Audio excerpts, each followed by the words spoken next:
सत श्री अकाल विद्यार्थियों। डॉक्टर बिंदु कैंथ तुहाडा अपना अध्यापक एक बार फिर हाजिर है मौलिक अधिकार लैके।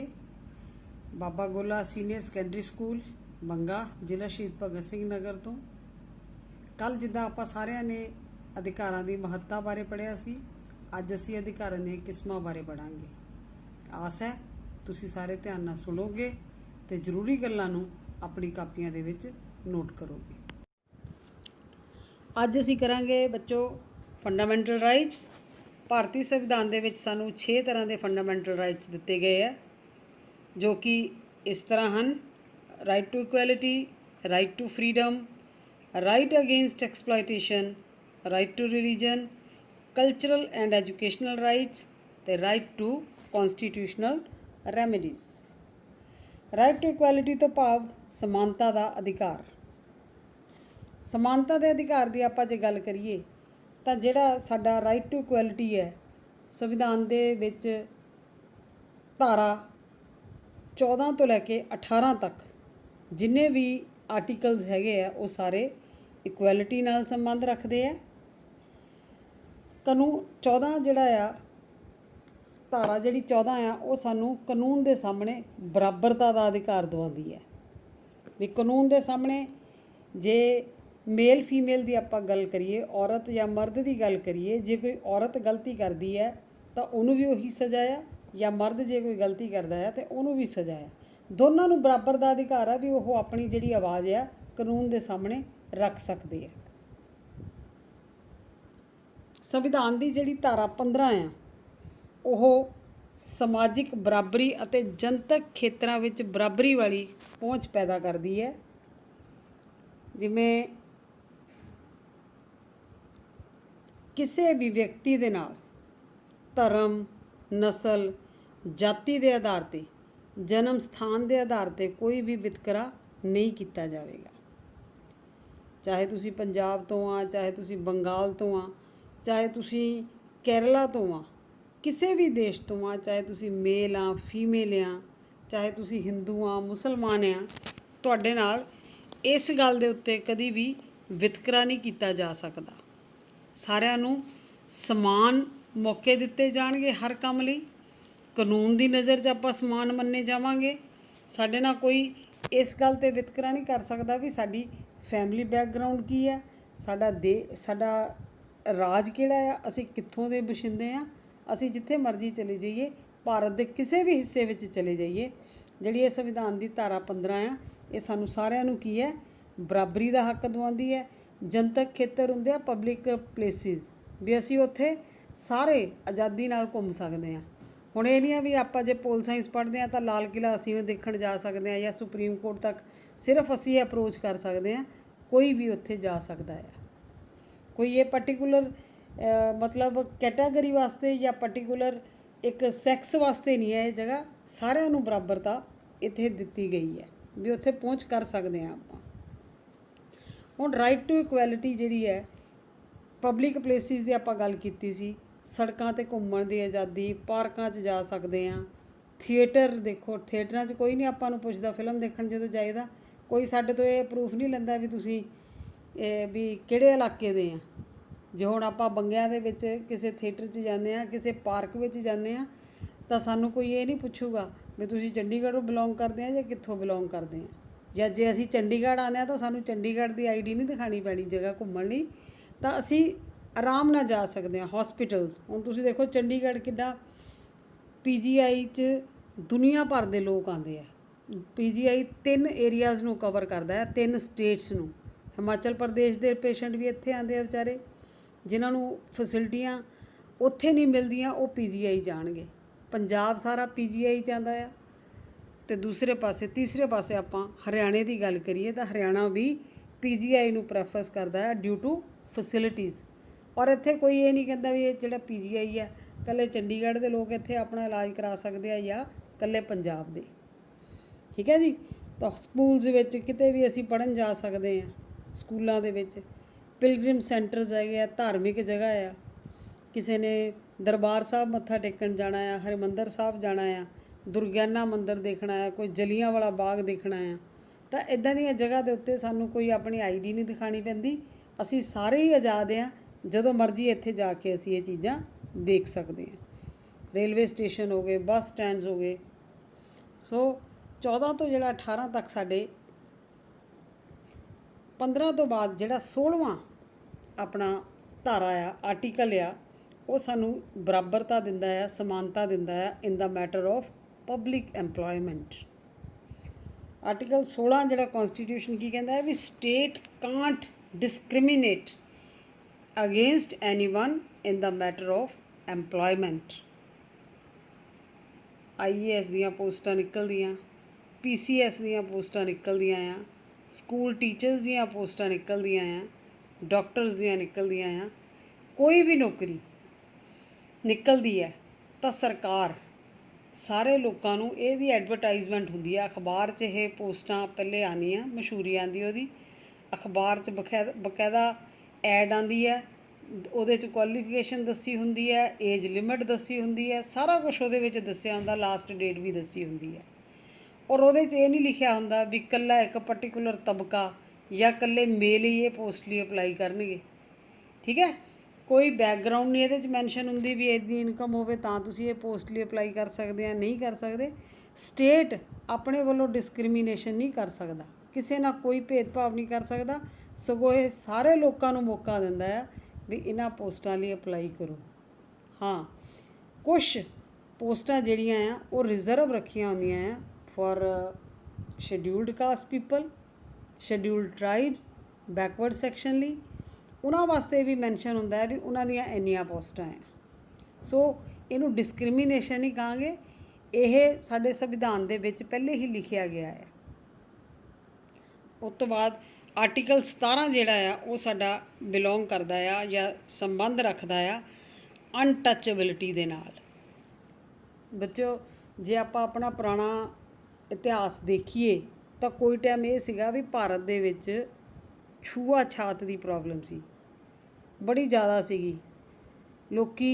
ਲੋਕਾਂ ਦੇ ਵਿੱਚ ਜਾਤੀ ਪਾਤ ਬਹੁਤ ਜ਼ਿਆਦਾ ਸੀਗਾ, ਕਿਉਂਕਿ ਪੜ੍ਹਾਈ ਨਹੀਂ ਸੀਗੀ ਉਸ ਟਾਈਮ। ਜਿਹੜੇ ਥੋੜ੍ਹੇ ਜਿਹੇ ਲੋਕ ਪੜ੍ਹਦੇ ਹੁੰਦੇ ਸੀ, ਜ਼ਿਆਦਾਤਰ ਅਨਪੜ੍ਹ ਰਹਿੰਦੇ ਹੁੰਦੇ ਸੀਗੇ। ਜਿਹੜੇ ਪੜ੍ਹ ਜਾਂਦੇ ਸੀਗੇ ਉਹਨਾਂ ਨੂੰ ਪਤਾ ਲੱਗ ਜਾਂਦਾ ਸੀਗਾ ਵੀ ਦੁਨੀਆ 'ਚ ਆਪਾਂ ਕਿੱਦਾਂ ਵਿਚਰਨਾ ਹੈ। ਜਿਹੜੇ ਨਹੀਂ ਪੜ੍ਹ ਪਾਉਂਦੇ ਸੀਗੇ ਉਹ ਇਸ ਚਾਨਣ ਤੋਂ ਵਾਂਝੇ ਰਹਿ ਜਾਂਦੇ ਸੀ। ਤਾਂ ਉਸ ਵੇਲੇ ਜਾਤ ਪਾਤ ਬਹੁਤ ਜ਼ਿਆਦਾ ਸੀਗੀ। ਜਾਤ ਪਾਤ ਨੂੰ ਦੂਰ ਕਰਨ ਲਈ ਜਾਂ ਜਾਤੀ ਪਾਤੀ ਨੂੰ ਖਤਮ ਕਰਨ ਲਈ ਕਈ ਦੇਸ਼ ਭਗਤਾਂ ਨੇ ਕਹਿ ਲਓ ਜਾਂ ਕਈ ਜਿਹੜੇ ਸਮਾਜ ਸੁਧਾਰਕ ਹੁੰਦੇ ਆ ਉਹਨਾਂ ਨੇ ਬੜਾ ਰੋਲ ਪਲੇ ਕੀਤਾ ਹੈ। ਰਾਜਾ ਰਾਮ ਮੋਹਨ ਰਾਏ ਦੇ ਆਪਾਂ ਐਗਜ਼ਾਮਪਲ ਇਹਦੇ ਵਿੱਚ ਮੋਸਟਲੀ ਪੜ੍ਹਦੇ ਆ ਰਹੇ ਹਾਂ, ਛੋਟੇ ਹੁੰਦੇ ਹੀ ਪੜ੍ਹਦੇ ਸੀ। ਹਿਸਟਰੀ ਵਿੱਚ ਰਾਜਾ ਰਾਮ ਮੋਹਨ ਰਾਏ ਬਾਰੇ ਬਾਰ-ਬਾਰ ਦੱਸਿਆ ਜਾਂਦਾ। ਉਹਨਾਂ ਨੇ ਬਹੁਤ ਕੋਸ਼ਿਸ਼ ਕੀਤੀ ਛੂਆ ਛਾਤ ਨੂੰ ਖਤਮ ਕਰਨ ਦੀ, ਔਰ ਕੁਛ ਹੱਦ ਤੱਕ ਉਹ ਕਾਮਯਾਬ ਵੀ ਹੋਏ। ਪਰ ਜਦੋਂ ਸਾਡੇ ਦੇਸ਼ ਦਾ ਸੰਵਿਧਾਨ ਬਣਿਆ ਤਾਂ ਫਿਰ ਇਹ ਧਾਰਾ ਹੀ ਬਣਾ ਦਿੱਤੀ ਵੀ ਜਿਹੜਾ ਵੀ ਕੋਈ ਵੀ ਇਹਨਾਂ ਨੇ ਬਿਲਕੁਲ ਖਾਤਮਾ ਹੀ ਕਰ ਦਿੱਤਾ। ਜੇ ਫੇਰ ਵੀ ਅੱਜ ਕੋਈ ਵੀ ਬੰਦਾ ਕਿਸੇ ਦੇ ਨਾਲ ਧਰਮ ਦੇ ਨਾਂ 'ਤੇ, ਜਾਤੀ ਦੇ ਨਾਂ 'ਤੇ ਜਾਂ ਸੋਸ਼ਲ ਇਨਇਕੁਐਲਿਟੀ ਦੇ ਨਾਂ ਦੇ ਉੱਤੇ, ਅਮੀਰੀ ਗਰੀਬੀ ਦੇ ਨਾਂ ਦੇ ਉੱਤੇ ਕਿਸੇ ਦੇ ਨਾਲ ਛੂਤ ਛਾਤ ਵਰਗੀਆਂ ਗੱਲਾਂ ਕਰਦਾ ਆ ਤਾਂ ਉਹਨੂੰ ਕੀ ਹੈ, ਇਹਨੂੰ ਇੱਕ ਓਫੈਂਸ ਮੰਨਿਆ ਜਾਂਦਾ, ਇਹਨੂੰ ਅਪਰਾਧ ਮੰਨਿਆ ਜਾਂਦਾ ਆ ਅਤੇ ਇਹਦੀ ਕੀ ਹੈ, ਸਜ਼ਾ ਆ। ਸੋ ਜਿਹੜਾ ਸੰਵਿਧਾਨ, ਜੇ ਪੇਪਰ 'ਚ ਕਿਤੇ ਕੁਐਸਚਨ ਆ ਜਾਵੇ ਵੀ ਸੰਵਿਧਾਨ ਦੀ ਕਿਹੜੀ ਧਾਰਾ ਛੂਤ ਛਾਤ ਨੂੰ ਖਤਮ ਕਰਦੀ ਹੈ, ਛੂਆ ਛੂਤ ਨੂੰ ਖਤਮ ਕਰਦੀ ਹੈ, ਤਾਂ ਉਹਦਾ ਆਨਸਰ ਹੈ ਸੰਵਿਧਾਨ ਦੀ ਧਾਰਾ 17। ਸੰਵਿਧਾਨ ਦੀ ਧਾਰਾ ਜਿਹੜੀ 18 ਆ, ਇਹ relates to evolution of titles. Evolution of titles ਦਾ ਮਤਲਬ ਵੀ ਜਿਨ੍ਹਾਂ ਲੋਕਾਂ ਨੂੰ ਕੋਈ ਖਾਸ ਤਰ੍ਹਾਂ ਦੇ ਟਾਈਟਲ ਦਿੱਤੇ ਗਏ ਹੈ, ਜਿੱਦਾਂ ਖਾਨ ਬਹਾਦਰ, ਰਾਏ ਬਹਾਦਰ, ਇਹ ਅੰਗਰੇਜ਼ਾਂ ਦੇ ਟਾਈਮ ਦੇ ਉੱਤੇ ਨਾ ਨਾਮਾਂ ਦੇ ਨਾਲ ਦੇ ਦਿੱਤਾ ਜਾਂਦਾ ਸੀਗਾ। ਸ਼ੇਰੇ ਪੰਜਾਬ, ਜਿੱਦਾਂ ਆਪਾਂ ਮਹਾਰਾਜਾ ਰਣਜੀਤ ਸਿੰਘ ਨੂੰ ਸ਼ੇਰੇ ਪੰਜਾਬ ਦੇ ਨਾਮ ਨਾਲ ਜਾਣਦੇ ਹਾਂ, ਤਾਂ ਉਹਨਾਂ ਨੂੰ ਤਾਂ ਸ਼ੇਰੇ ਪੰਜਾਬ ਤਾਂ ਕਿਹਾ ਜਾਂਦਾ ਨਾ ਕਿ ਮਹਾਰਾਜਾ ਰਣਜੀਤ ਸਿੰਘ ਇੱਕ ਸੀ। ਇੱਕ ਵਾਸਤੇ ਤਾਂ ਆਪਾਂ ਇਹ ਵਰਡ ਮੈਂਸ਼ਨ ਕਰ ਸਕਦੇ ਸੀ, ਅੱਜ ਵੀ ਕਰ ਰਹੇ ਹਾਂ ਆਜ਼ਾਦੀ ਤੋਂ ਬਾਅਦ ਵੀ। ਪਰ ਅੰਗਰੇਜ਼ਾਂ ਦੇ ਟਾਈਮ ਦੇ ਵਿੱਚ ਜਿਹੜੇ ਕੋਈ ਅਰਿਸਟੋਕਰੈਟ ਕਲਾਸ ਸੀਗੀ, ਜਿਹੜੇ ਕੋਈ ਬਹੁਤ ਜ਼ਿਆਦਾ ਅਮੀਰ ਸੀਗੇ, ਉਹਨਾਂ ਵਾਸਤੇ ਰਾਏ ਬਹਾਦਰ ਅਤੇ ਖਾਨ ਬਹਾਦਰ ਵਰਗੇ ਵਰਡ ਜਿਹੜੇ ਸੀ ਅੰਗਰੇਜ਼ਾਂ ਨੇ ਰੱਖੇ ਹੋਏ ਸੀ। ਤਾਂ ਜਦੋਂ ਸਾਡੇ ਦੇਸ਼ ਦਾ ਸੰਵਿਧਾਨ ਬਣਿਆ ਤਾਂ ਉਹਦੇ ਵਿੱਚ ਧਾਰਾ 18 ਦੇ ਨਾਲ ਇਸ ਜਿਹੜੇ ਇਹ ਟਾਈਟਲਸ ਲਾਏ ਜਾਂਦੇ ਸੀਗੇ ਲੋਕਾਂ ਦੇ ਨਾਮਾਂ ਦੇ ਨਾਲ, ਉਹ ਵਾਲੇ ਸਿਰਲੇਖਾਂ ਦਾ ਕੀ ਕਰ ਦਿੱਤਾ, ਉਹਨਾਂ ਨੂੰ ਪੂਰੀ ਤਰ੍ਹਾਂ ਖ਼ਤਮ ਕਰ ਦਿੱਤਾ ਹੈ। ਅੱਜ ਵੀ ਲੋਕਾਂ ਨੂੰ ਜੇ ਅੱਜ ਵੀ ਅਸੀਂ ਕੋਈ ਟਾਈਟਲ ਦੇਣਾ ਚਾਹੁੰਦੇ ਹਾਂ ਤਾਂ ਅਸੀਂ ਇਹ ਵਾਲੇ ਟਾਈਟਲ ਨਹੀਂ ਦੇ ਸਕਦੇ ਵੀ ਕਿਸੇ ਨੂੰ ਰਾਏ ਬਹਾਦਰ ਕਹਿ ਦਿਓ ਜੀ, ਕਿਸੇ ਨੂੰ ਖਾਨ ਬਹਾਦਰ ਦੇ ਨਾਮ ਨਾਲ। ਇਹ ਟਾਈਟਲ ਪਹਿਲੇ ਅੰਗਰੇਜ਼ ਜਦੋਂ ਬ੍ਰਿਟਿਸ਼ਰਸ ਦਾ ਰੂਲ ਹੁੰਦਾ ਸੀ ਭਾਰਤ ਦੇ ਉੱਤੇ, ਉਦੋਂ ਦਿੱਤੇ ਜਾਂਦੇ ਸੀ।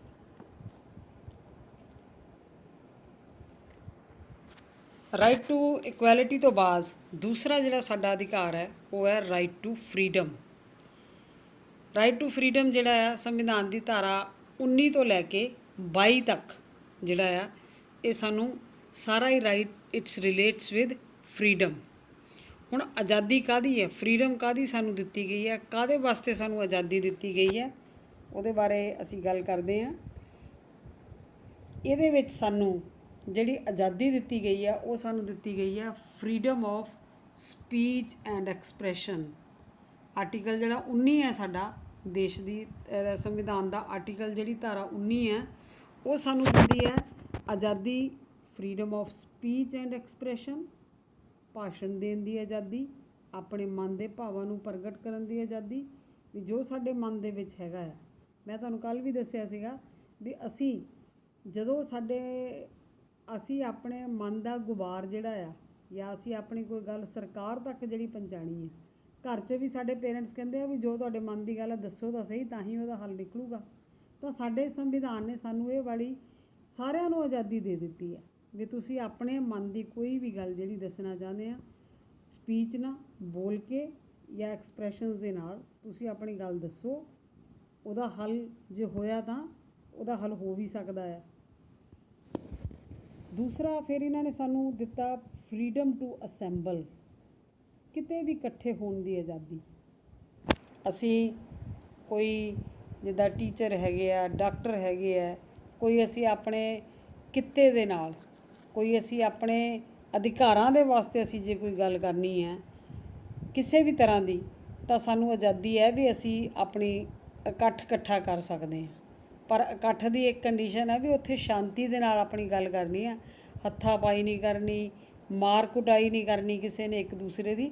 ਤਾਂ ਉੱਥੇ ਇੱਕ ਸਾਨੂੰ ਆਜ਼ਾਦੀ ਮਿਲ ਗਈ ਹੈ ਵੀ ਤੁਸੀਂ ਆਪਣੇ ਲੋਕ ਇਕੱਠੇ ਹੋ ਕੇ 20, 25, 50, 500 ਤੱਕ ਇਕੱਠੇ ਹੋ ਕੇ ਆਪਣੀ ਤੁਸੀਂ ਮੀਟਿੰਗ ਜਿਹੜੀ ਹੈ ਆਪਣੇ ਮਨ ਦੀ ਜਿਹੜੀ ਗੱਲ ਆ ਇੱਕ ਗਰੁੱਪ ਦੇ ਵਿੱਚ ਕਰ ਸਕਦੇ ਹਾਂ। ਫਿਰ ਸਾਨੂੰ ਅਸੈਂਬਲ ਹੋਣ ਦੀ ਆਜ਼ਾਦੀ ਤੋਂ ਬਾਅਦ ਸਾਨੂੰ ਆਜ਼ਾਦੀ ਮਿਲ ਗਈ, ਸਾਨੂੰ ਰਾਈਟ ਮਿਲ ਗਿਆ freedom to form associations and unions. ਅਸੀਂ ਆਪਣੀਆਂ ਯੂਨੀਅਨਸ ਬਣਾ ਸਕਦੇ ਹਾਂ, ਜਿੱਦਾਂ ਸਟੂਡੈਂਟ ਯੂਨੀਅਨ ਹੈਗੀ ਹੈ, ਟੀਚਰ ਯੂਨੀਅਨ ਹੈਗੀ ਹੈ, ਡਾਕਟਰਸ ਦੀ ਆਪਣੀ ਯੂਨੀਅਨ ਆ, ਮੈਡੀਕਲ ਪ੍ਰੈਕਟੀਸ਼ਨਰਸ ਜਿਹੜੇ ਹੈਗੇ ਆ ਉਹਨਾਂ ਦੀ ਆਪਣੀ ਯੂਨੀਅਨ ਬਣੀ ਹੋਈ ਹੈ। ਜਿਹੜੀਆਂ ਯੂਨੀਅਨਸ ਆ ਇਹਨਾਂ ਦਾ ਕੰਮ ਇਹ ਨਹੀਂ ਹੈ ਵੀ ਇਹ ਸਰਕਾਰ 'ਤੇ ਹਮੇਸ਼ਾ ਪ੍ਰੈਸ਼ਰ ਹੀ ਪਾਉਂਦੇ ਆ।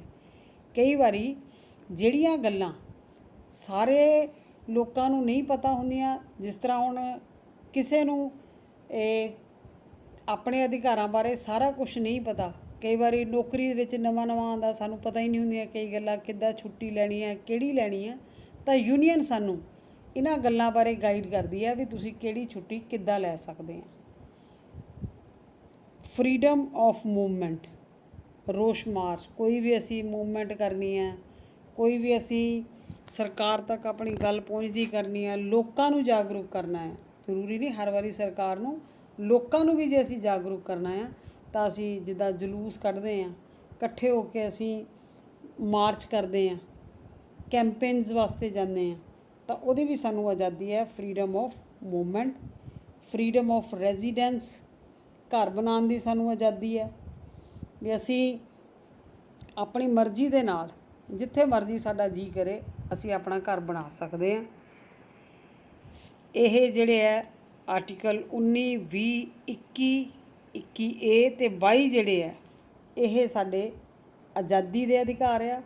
ਸਾਨੂੰ ਪੂਰੀ ਆਜ਼ਾਦੀ ਹੈ ਵੀ ਅਸੀਂ ਜਿੱਥੇ ਮਰਜ਼ੀ ਜਾ ਕੇ ਘਰ ਬਣਾ ਸਕੀਏ, ਨਿਵਾਸ ਦੀ ਸਾਨੂੰ ਆਜ਼ਾਦੀ ਹੈ, ਕੋਈ ਵੀ ਅਸੀਂ ਕੰਮ ਕਰ ਸਕਦੇ ਹਾਂ, ਕੋਈ ਵੀ ਪੇਸ਼ਾ ਅਪਣਾ ਸਕਦੇ ਹਾਂ, ਵਪਾਰ ਕਰ ਸਕਦੇ ਹਾਂ, ਤਾਂ ਉਹਦੇ ਵਿੱਚ ਸਾਨੂੰ ਕੋਈ ਪਰਮਿਸ਼ਨ ਦੀ ਲੋੜ ਨਹੀਂ ਪੈਂਦੀ। ਪਰ ਜੋ ਵੀ ਫਾਰਮੈਲਿਟੀਜ਼ ਹੈਗੀਆਂ ਆ, ਜੋ ਵੀ ਕਾਇਦੇ ਕਾਨੂੰਨ ਆ, ਉਹ ਸਾਨੂੰ ਸਾਰਿਆਂ ਨੂੰ ਮੰਨਣੇ ਪੈਣਗੇ। ਤਾਂ ਇਹ ਸਾਡਾ ਜਿਹੜਾ ਆਰਟੀਕਲ 19 ਸਾਨੂੰ ਇਹ ਜਿਹੜੀ ਹੈ ਆਜ਼ਾਦੀ ਦਿੰਦਾ ਹੈ।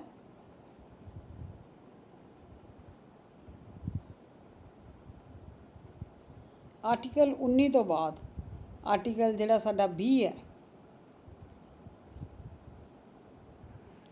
ਕਿਸੇ ਵੀ ਪੇਸ਼ੇ ਦਾ ਅਭਿਆਸ ਕਰਨ ਦੀ ਆਜ਼ਾਦੀ, ਵਪਾਰ ਕਰਨ ਦੀ ਆਜ਼ਾਦੀ, ਆਪਣੀ ਗੱਲ ਨੂੰ ਬੋਲ ਕੇ ਦੱਸਣ ਦੀ ਆਜ਼ਾਦੀ, ਦੇਸ਼ ਦੇ ਕਿਸੇ ਵੀ ਹਿੱਸੇ ਦੇ ਵਿੱਚ ਵਸਣ ਦੀ ਆਜ਼ਾਦੀ, ਸਾਨੂੰ ਸਾਰੇ ਤਰ੍ਹਾਂ ਦੀ ਜਿਹੜੀ ਆਜ਼ਾਦੀ ਹੈ ਉਹ ਮਿਲੀ ਹੋਈ ਹੈ। ਆਪਾਂ ਆਪਣੀ ਗੱਲ ਬੋਲ ਕੇ ਵੀ ਦੱਸ ਸਕਦੇ ਹਾਂ, ਲਿਖ ਕੇ ਵੀ ਦੱਸ ਸਕਦੇ ਹਾਂ, ਰਿਕਾਰਡ ਕਰਕੇ ਵੀ ਦੱਸ ਸਕਦੇ ਹਾਂ।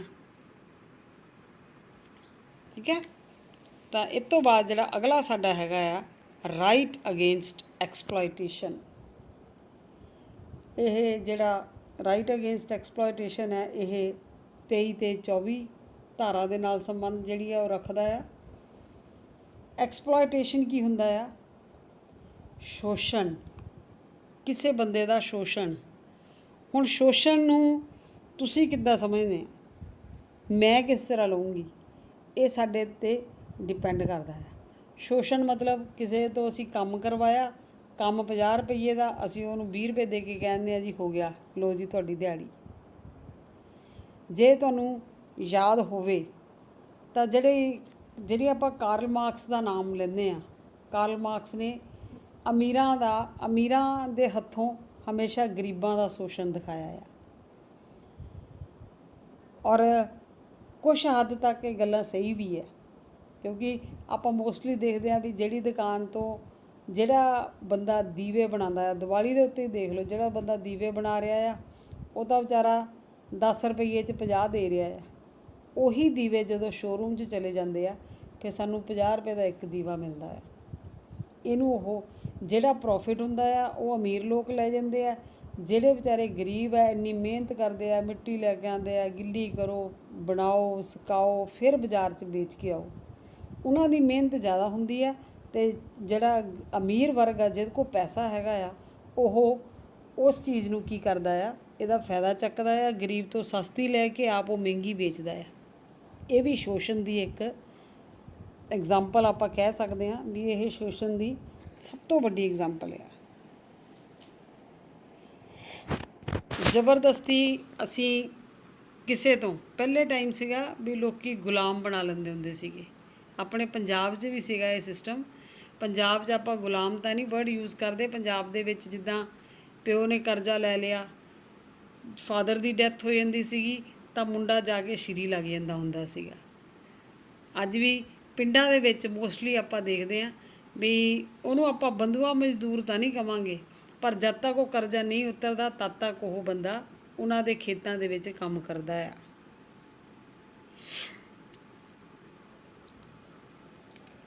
ਚੌਦਾਂ ਸਾਲ ਤੋਂ ਘੱਟ ਉਮਰ ਦੇ ਜਿਹੜੇ ਬੱਚੇ ਆ ਉਹਨਾਂ ਨੂੰ ਅਸੀਂ ਜਿਹੜੀਆਂ ਖਾਨਾਂ ਦਾ ਕੰਮ ਕਰਦੀਆਂ ਆ, ਖੁਦਾਈ ਦਾ ਕੰਮ ਕਰਦੀਆਂ ਆ, ਕੋਲੇ ਦੀਆਂ ਮਾਈਨਸ ਹੈ ਜਿਹੜੀਆਂ, ਭਾਰੀ ਕੰਮ ਜਿਹੜਾ ਆ, ਭਾਰੀ ਮਸ਼ੀਨਰੀ ਵਾਲੇ ਪਾਸੇ ਜਿਹੜੇ ਆ, ਅਸੀਂ 14 ਸਾਲ ਤੋਂ ਘੱਟ ਉਮਰ ਦੇ ਬੱਚਿਆਂ ਨੂੰ ਉੱਥੇ ਨਹੀਂ ਲਗਾ ਸਕਦੇ।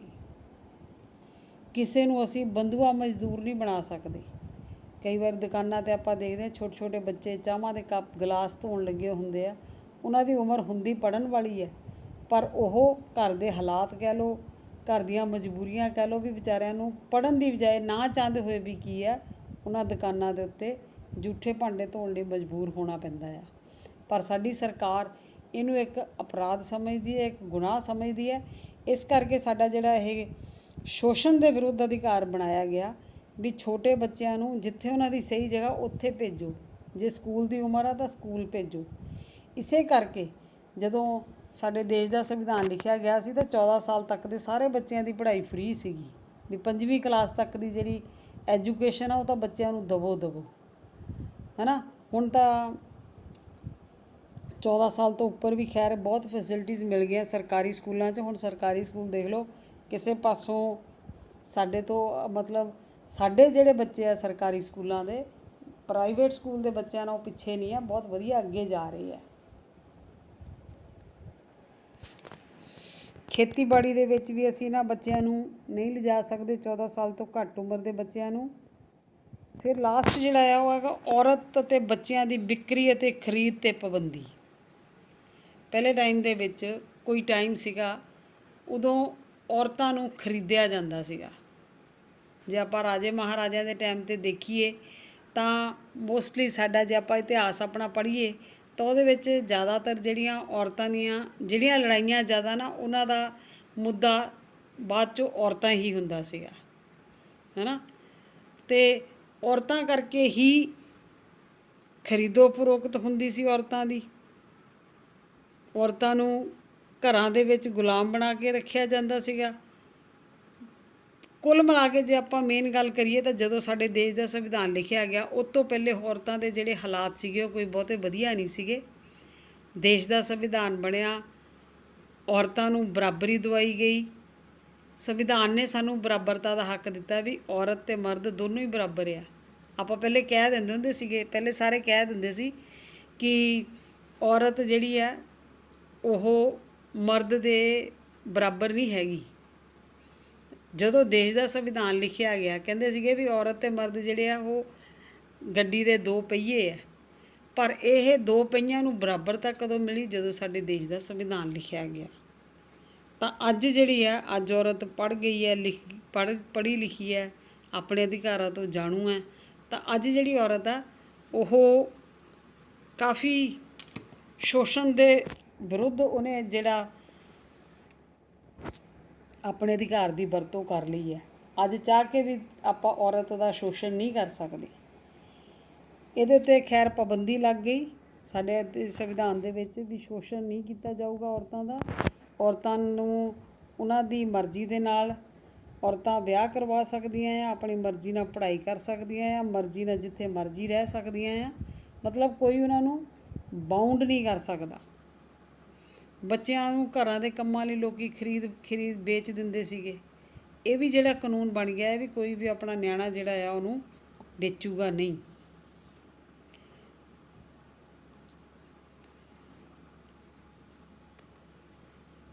ਆਰਟੀਕਲ 23 ਅਤੇ 24 ਜਿਹੜਾ ਆ ਇਹ ਸ਼ੋਸ਼ਣ ਦੇ ਵਿਰੁੱਧ ਅਧਿਕਾਰ ਆ। 14 ਸਾਲ ਤੱਕ ਤੋਂ ਛੋਟੇ ਬੱਚਿਆਂ ਨੂੰ ਜਿਹੜਾ ਆ ਫੈਕਟਰੀਆਂ ਵਿੱਚ, ਮਾਈਨਸ ਵਿੱਚ ਆਪਾਂ ਜਿੱਦਾਂ ਨਹੀਂ ਲਗਾ ਸਕਦੇ।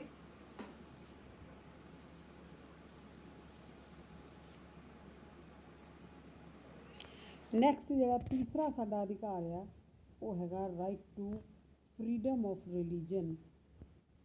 ਧਾਰਾ 25 ਤੋਂ 28 ਜਿਹੜੀ ਹੈ ਉਹ ਸਾਡੀ ਸੰਵਿਧਾਨ ਦੇ ਵਿੱਚ ਸਾਡੀ ਧਰਮ ਦੀ ਆਜ਼ਾਦੀ ਦੱਸਦੀ ਹੈ। ਇਹਦੇ ਵਿੱਚ ਸਾਡਾ ਸੰਵਿਧਾਨ ਕਹਿੰਦਾ ਆ ਵੀ ਜਿੰਨੇ ਵੀ ਭਾਰਤ ਦੇ ਵਿੱਚ ਧਰਮ ਹੈ, ਚਾਹੇ ਉਹ ਹਿੰਦੂ ਆ, ਮੁਸਲਮਾਨ ਆ, ਸਿੱਖ ਆ, ਈਸਾਈ ਹੈ, ਪਾਰਸੀ ਹੈ, ਬੌਧ ਧਰਮ ਨੂੰ ਮੰਨਣ ਵਾਲੇ ਆ, ਜੈਨਿਜ਼ਮ ਨੂੰ ਮੰਨਣ ਵਾਲੇ ਆ, ਉਹ ਸਾਰੇ ਹੀ ਧਰਮ ਕੀ ਹੈ? ਬਰਾਬਰ ਆ। ਕੋਈ ਵੀ ਧਰਮ ਜਿਹੜਾ ਆ ਆਪਾਂ ਇਹ ਨਹੀਂ ਕਹਿ ਸਕਦੇ ਸਿੱਖ ਧਰਮ ਹੀ ਵਧੀਆ ਆ ਬਾਕੀ ਦੇ ਖਰਾਬ ਆ, ਜਾਂ ਇਕੱਲਾ ਹਿੰਦੂ ਧਰਮ ਵਧੀਆ। ਉਹ ਕਹਿੰਦੇ ਨਹੀਂ, ਸਾਡਾ ਸੰਵਿਧਾਨ ਕਹਿੰਦਾ ਵੀ ਮੇਰੇ ਲਈ ਸਾਰੇ ਹੀ ਧਰਮ ਬਰਾਬਰ ਆ। ਔਰ ਭਾਰਤ ਦੇ ਨਾਗਰਿਕ ਫ੍ਰੀ ਹੈ, ਉਹਨਾਂ ਨੂੰ ਆਜ਼ਾਦੀ ਹੈ ਵੀ ਉਹ ਆਪਣੇ ਧਰਮ ਦਾ ਜਿੱਦਾਂ ਮਰਜ਼ੀ ਪ੍ਰਚਾਰ ਕਰ ਸਕਦੇ ਆ। ਕੋਈ ਬਾਊਂਡ ਨਹੀਂ ਹੈ ਵੀ ਆਪਣੇ ਧਰਮ ਦੀਆਂ ਗੱਲਾਂ ਅਸੀਂ ਆਪਣੇ 'ਚ ਹੀ ਕਰਨੀਆਂ। ਹੁਣ ਆਪਾਂ ਦੇਖਦੇ ਹਾਂ ਆਪਾਂ ਆਪਣੇ ਵਧੀਆ ਧਰਮ ਦੀਆਂ, ਸਾਰੇ ਧਰਮਾਂ ਦੀਆਂ ਚੰਗੀਆਂ ਗੱਲਾਂ ਅਸੀਂ ਲੈ ਸਕਦੇ ਹਾਂ। 25 ਤੋਂ 28 ਤੱਕ ਜਿਹੜਾ ਸਾਡਾ ਸੀਗਾ ਫਰੀਡਮ ਆਫ ਰਿਲੀਜਨ ਸੀ।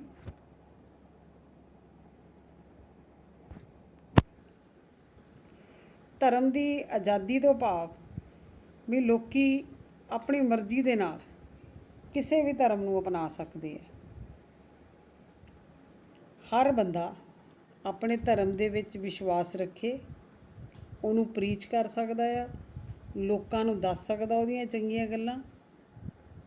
ਸਾਰੇ ਜਿਹੜੇ ਧਰਮ ਆ, all religious dominations can enjoy the freedom to establish and maintain institution for religious and charitable purposes। ਹਰ ਧਰਮ ਦੇ ਲੋਕ ਨੂੰ ਇਹ ਆਜ਼ਾਦੀ ਹੈ ਵੀ ਉਹ ਆਪਣੀ ਧਰਮ ਦੇ ਨਾਂ 'ਤੇ, ਆਪਣੇ ਧਰਮ 'ਤੇ ਇੰਸਟੀਟਿਊਸ਼ਨਸ ਖੋਲ੍ਹ ਸਕਦੇ ਆ, ਸਕੂਲ ਖੋਲ੍ਹ ਸਕਦੇ ਆ, ਹੌਸਪੀਟਲਸ ਖੋਲ੍ਹ ਸਕਦੇ ਆ, ਚੈਰੀਟੇਬਲ ਪਰਪਸ ਦੇ ਲਈ ਵੀ ਲੋਕਾਂ ਦਾ ਜਿੱਦਾਂ ਦਾਨ ਪੁੰਨ ਕਰਨ ਲਈ ਹਸਪਤਾਲ ਖੋਲ੍ਹ ਲੈਂਦੇ ਆ, ਖੋਲ੍ਹ ਸਕਦੇ ਆ। ਪਰ ਨਾਲ ਹੀ ਇਹ ਕੰਡੀਸ਼ਨ ਰੱਖ ਦਿੱਤੀ ਕਿ such condition can't force to take part in religious activities. ਪਰ ਨਾਲ ਹੀ ਇਹ ਕੰਡੀਸ਼ਨ ਰੱਖ ਦਿੱਤੀ ਵੀ ਇਹ ਵਾਲੇ ਇੰਸਟੀਟਿਊਸ਼ਨ ਧਰਮ ਦੇ ਨਾਂ 'ਤੇ ਖੋਲ੍ਹੇ ਤਾਂ ਜਾ ਸਕਦੇ ਆ, ਪਰ ਇਹ ਧਾਰਮਿਕ ਕੰਮਾਂ ਦੇ ਵਿੱਚ ਨਹੀਂ ਕੋਈ ਪਾਰਟੀਸਪੇਟ ਕਰਨਗੇ। ਜਿੱਦਾਂ ਖਾਲਸਾ ਸਕੂਲ ਖੁੱਲ੍ਹ ਗਿਆ, ਉਹ ਸਕੂਲ ਦੇ ਵਿੱਚ ਸਾਰੇ ਬੱਚੇ ਆਉਣ ਲੱਗ ਗਏ, ਹਿੰਦੂ ਬੱਚੇ ਵੀ ਉੱਥੇ ਪੜ੍ਹਦੇ ਆ, ਸਿੱਖ ਬੱਚੇ ਵੀ ਉੱਥੇ ਪੜ੍ਹਦੇ ਆ, ਕੋਈ ਜੈਨੀਆਂ ਦਾ ਬੱਚਾ ਵੀ ਉੱਥੇ ਪੜ੍ਹ ਰਿਹਾ ਆ। ਜਿਹੜੇ ਬੱਚੇ ਉੱਥੇ ਪੜ੍ਹ ਰਹੇ ਆ ਉਹ ਉੱਥੇ ਪੜ੍ਹਾਈ ਤਾਂ ਕਰ ਸਕਦੇ ਆ, ਪਰ ਇੰਸਟੀਟਿਊਸ਼ਨ ਵਾਲੇ ਉਹਨਾਂ ਨੂੰ ਕੰਪੈਲ ਨਹੀਂ ਕਰ ਸਕਦੇ ਵੀ ਤੁਸੀਂ ਸਾਡੇ ਧਰਮ ਦੀ ਸਿੱਖਿਆ ਲਵੋ, ਜੋ ਅਸੀਂ ਐਕਟੀਵਿਟੀਜ਼ ਕਰ ਰਹੇ ਹਾਂ ਤੁਸੀਂ ਉਹੀ ਐਕਟੀਵਿਟੀਜ਼ ਕਰੋ। ਠੀਕ ਹੈ, ਬੱਚੇ ਦੀ ਆਪਸ਼ਨ 'ਤੇ ਹੈ, ਪੇਰੈਂਟਸ ਦੀ ਮਰਜ਼ੀ ਦੇ ਉੱਪਰ ਹੈ ਵੀ ਉਹ ਆਪਣੇ ਬੱਚਿਆਂ ਨੂੰ ਐਕਟੀਵਿਟੀਜ਼ ਕਰਨ ਲਈ ਕਹਿੰਦੇ ਆ ਜਾਂ ਨਹੀਂ ਕਹਿੰਦੇ, ਪਰ ਉਹ ਕਿਸੇ ਨੂੰ ਫੋਰਸ ਨਹੀਂ ਕਰ ਸਕਦੇ। ਜਿੰਨੇ ਵੀ ਰਿਲੀਜੀਅਸ ਐਜੂਕੇਸ਼ਨਲ ਇੰਸਟੀਟਿਊਸ਼ਨਸ ਆ, ਇਹ ਆਪਣੇ ਧਰਮ ਦੀ ਸਿੱਖਿਆ ਨਹੀਂ ਬੱਚਿਆਂ ਨੂੰ ਦੇ ਸਕਦੇ।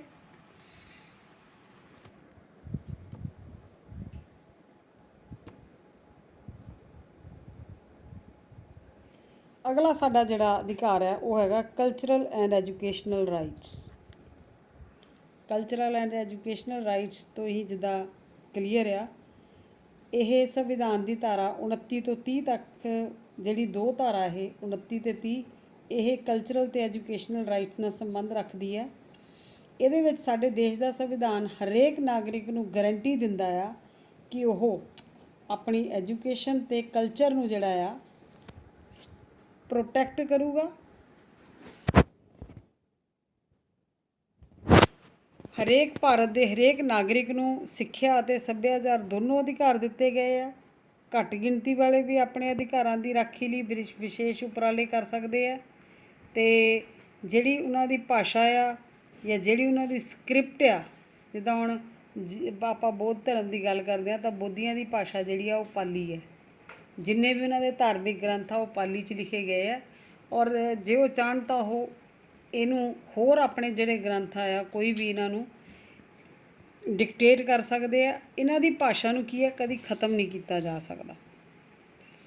ਕਿਸੇ ਵੀ ਵਿਦਿਆਰਥੀ ਦੇ ਨਾਲ ਜਿਹੜੇ ਵੀ ਸਰਕਾਰੀ ਅਦਾਰੇ ਆ ਉਹਨਾਂ ਦੇ ਵਿੱਚ ਦਾਖਲੇ ਉੱਪਰ ਧਰਮ ਜਾਂ ਜਾਤੀ ਦੇ ਨਾਂ ਦੇ ਉੱਤੇ ਕੋਈ ਵਿਤਕਰਾ ਨਹੀਂ ਕੀਤਾ ਜਾ ਸਕਦਾ। ਸਾਰੀਆਂ ਘੱਟ ਗਿਣਤੀਆਂ, ਚਾਹੇ ਉਹ ਧਰਮ ਦੇ ਆਧਾਰ 'ਤੇ ਚਾਹੇ ਭਾਸ਼ਾ ਦੇ ਆਧਾਰ 'ਤੇ, ਉਹ ਆਪਣੇ ਜਿਹੜੇ ਆ ਵਿੱਦਿਅਕ ਅਦਾਰੇ ਸਥਾਪਿਤ ਕਰ ਸਕਦੇ ਆ। ਲਾਸਟ ਜਿਹੜਾ ਸਾਡਾ ਅਧਿਕਾਰ ਹੈਗਾ ਆ ਉਹ ਹੈ right to constitutional remedies. Doctor BR Ambedkar ਜਿਹੜੇ ਇਸ ਸੰਵਿਧਾਨ ਨੂੰ ਸਪੈਸ਼ਲ ਰਾਈਟ ਮੰਨਦੇ ਸੀਗੇ। ਉਹ ਕਹਿੰਦੇ ਸੀ ਵੀ ਜਿਹੜਾ ਇਹ ਵਾਲਾ ਸਾਡਾ ਅਧਿਕਾਰ ਆ ਰਾਈਟ ਟੂ ਕੌਂਸਟੀਟਿਊਸ਼ਨਲ ਰੈਮੀਡੀਜ਼ ਵਾਲਾ, ਇਹ ਅਸਲ ਦੇ ਵਿੱਚ ਸਾਡੇ ਸੰਵਿਧਾਨ ਦੀ ਹਾਰਟ ਅਤੇ ਸੋਲ ਆ। ਜਿਹੜੀ ਸਾਡੇ ਸੰਵਿਧਾਨ ਦੀ ਮੇਨ ਆਤਮਾ ਆ ਉਹ ਇਸ ਸਾਡੇ ਫੰਡਾਮੈਂਟਲ ਰਾਈਟ ਦੇ ਵਿੱਚ ਛੁਪੀ ਹੋਈ ਹੈ, ਕਿਉਂਕਿ ਬਾਕੀ ਸਾਰਿਆਂ ਦੇ ਨਾਲ ਕੋਈ ਵੀ ਛੇੜਖਾਨੀ ਕਰ ਸਕਦਾ ਆ, ਡਿਸਕ੍ਰਿਮੀਨੇਸ਼ਨ ਵੀ ਕੀਤੀ ਜਾ ਸਕਦੀ ਹੈ, ਕਿਸੇ ਨੂੰ ਵੈਸੇ ਹੀ ਤੰਗ ਕੀਤਾ ਜਾ ਸਕਦਾ, ਭੇਦਭਾਵ ਕੀਤਾ ਜਾ ਸਕਦਾ। ਪਰ ਜਦ ਤੱਕ ਇਹ ਵਾਲਾ ਅਧਿਕਾਰ ਸਾਡੇ ਕੋਲ ਹੈਗਾ ਆ, ਅਸੀਂ ਉਸ ਵਿਤਕਰੇ ਦੇ ਖਿਲਾਫ, ਅਸੀਂ ਉਸ ਭੇਦਭਾਵ ਦੇ ਖਿਲਾਫ ਕੋਰਟ ਦੇ ਵਿੱਚ ਜਾ ਸਕਦੇ ਹਾਂ। ਸੰਵਿਧਾਨ ਦੀ ਧਾਰਾ ਜਿਹੜੀ 32 ਹੈ ਉਹ ਸਾਡੀ ਕੌਂਸਟੀਟਿਊਸ਼ਨਲ ਰੈਮੀਡੀ ਨਾਲ ਡੀਲ ਕਰਦੀ ਹੈ। ਸਹੀ ਅਰਥਾਂ ਦੇ ਵਿੱਚ ਜਿਹੜਾ ਸਾਡੇ ਸੰਵਿਧਾਨ ਦਾ ਦਿਲ ਜਿਹੜਾ ਆ ਉਹ ਇਸ ਅਧਿਕਾਰ 'ਚ ਛੁਪਿਆ ਹੋਇਆ ਆ। ਅਦਾਲਤ ਸਾਨੂੰ ਇਨਸਾਫ ਦਵਾ ਸਕਦੀ ਹੈ ਜੇ ਸਾਡੇ ਨਾਲ ਕੋਈ ਧੱਕਾ ਕਰ ਰਿਹਾ, ਕੋਈ ਸਾਡਾ ਪੈਸੇ ਦੇ ਨਾਂ ਦੇ ਉੱਤੇ ਸਾਡੇ ਨਾਲ ਕੋਈ ਸਾਡੇ ਤੋਂ ਮੁਆਵਜ਼ਾ ਮੰਗ ਰਿਹਾ ਹੈ ਨਜਾਇਜ਼, ਤਾਂ ਸੁਪਰੀਮ ਕੋਰਟ ਕੋਲ ਪਾਵਰ ਹੈ। ਸੁਪਰੀਮ ਕੋਰਟ ਦੇ ਕੋਲ ਅਸੀਂ ਜਾ ਕੇ ਆਪਣਾ ਕੇਸ ਕਰ ਸਕਦੇ ਹਾਂ, ਕੇਸ ਲੜ ਸਕਦੇ ਹਾਂ, ਔਰ ਜੇ ਸੁਪਰੀਮ ਕੋਰਟ ਸਹੀ ਮੰਨੂਗੀ ਤਾਂ ਸਾਨੂੰ ਮੁਆਵਜ਼ਾ ਦੇਣਾ ਪਊਗਾ, ਨਹੀਂ ਤਾਂ ਨਹੀਂ ਦੇਣਾ ਪੈਣਾ।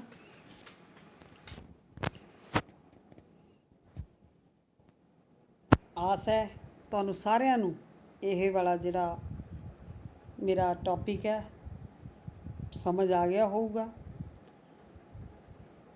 ਔਰ ਜਿੱਦਾਂ ਕਿ ਆਪਾਂ ਸਾਰੇ ਹੀ ਜਾਣਦੇ ਹਾਂ ਕਿ ਹਰੇਕ ਨਾਗਰਿਕ ਨੂੰ ਜੇ ਸਾਡੇ ਸੰਵਿਧਾਨ ਨੇ ਅਧਿਕਾਰ ਦਿੱਤੇ ਹੈ ਤਾਂ ਉਹਦੇ ਕੋਰਸਪੋਂਡਿੰਗ ਸਾਡੀਆਂ ਕੁਝ ਡਿਊਟੀਜ਼ ਵੀ ਬਣਦੀਆਂ ਆ ਕਿ ਅਸੀਂ ਉਹਨਾਂ ਡਿਊਟੀਜ਼ ਨੂੰ ਵੀ ਫੁੱਲਫਿਲ ਕਰੀਏ। ਧੰਨਵਾਦ।